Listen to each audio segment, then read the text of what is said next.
نحمده ونصلي ونسلم على رسوله الكريم اما بعد فاعوذ بالله من الشيطان الرجيم بسم الله الرحمن الرحيم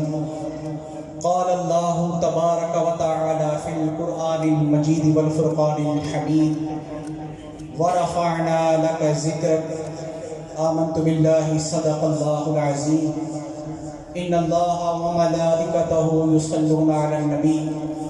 یا ایھا الذین آمنوا صلوا علیہ وسلموا تسلیما اللهم صل علی سیدنا محمد وعلی آل سیدنا محمد واصحاب سیدنا محمد مبارک وسلم علیہ۔ حضرات گرامی، جس طرح آیت مبارکہ میں نے تلاوت کی ہے، اللہ تبارک و تعالی نے اس آیت مبارکہ میں حضور صلی اللہ علیہ وسلم کی رفعت، آپ صلی اللہ علیہ وسلم کی شان، آپ صلی اللہ علیہ وسلم کی عظمت بیان فرمائی ہے۔ تو آج ہم جس ہستی کا ذکر کرنے جا رہے ہیں، اس ہستی کی وجہ سے یہ کائنات معرض وجود میں آئی، اس ہستی کی وجہ سے اللہ تبارک و تعالی نے ہر چیز کو بنایا۔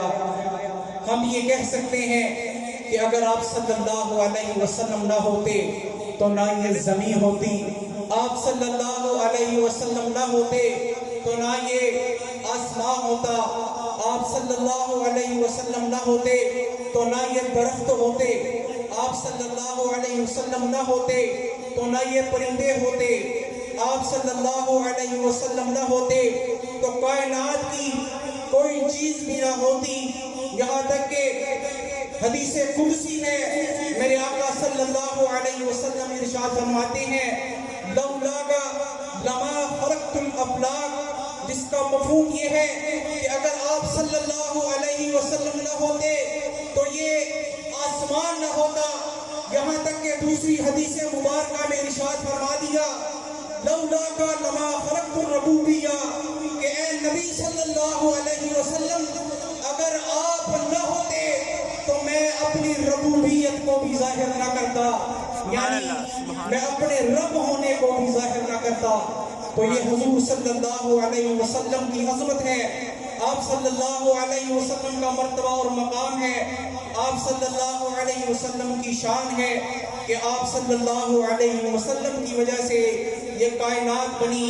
زمین و زمان بنے، ہر چیز بنی۔